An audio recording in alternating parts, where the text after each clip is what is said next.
Behind Maddie Plunkett's pride-filled picture today is a pandemic and lifelong journey, one she considers a victory over her eating disorder.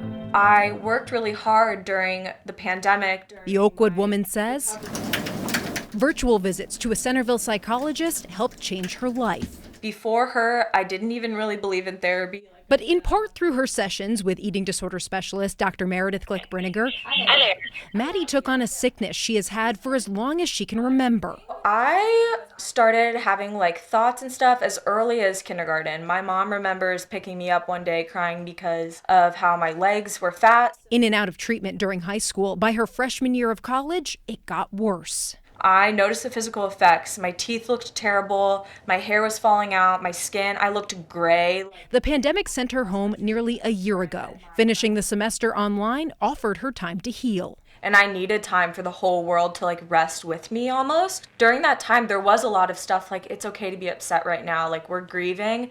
And I felt like I was given so much grace, via social media and school and stuff. And so I was like, this is probably going to be the only time this is going to happen ever. Was that kind of a blessing in disguise? It was actually the best thing that has ever happened to me. While Maddie said the pandemic gave her space to get better, Dr. Glick-Brinegar said for others, the pandemic was a triggering event. Anecdotally, I will tell you that most providers are seeing an uptick both in the frequency of eating disorders and the severity of them. Since last March, calls to the National Eating Disorder Association helpline are up 40%.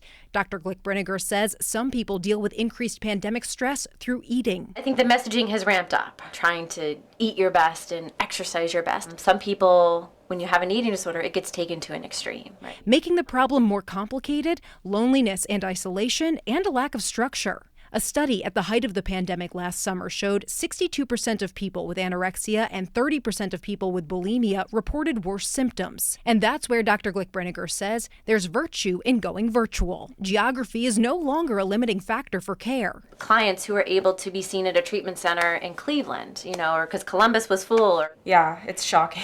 Maddie didn't go the treatment center route this time, but said she still put in the work, replacing behaviors with healthy habits to cope with her anxiety and ADHD. And through that, there's absolutely no need for the eating disorder anymore because I realized that my worth is not in my body. But in that body, she knows life is worth living. The most painful thing was not feeling like myself, and the most rewarding thing is coming back to who I really am.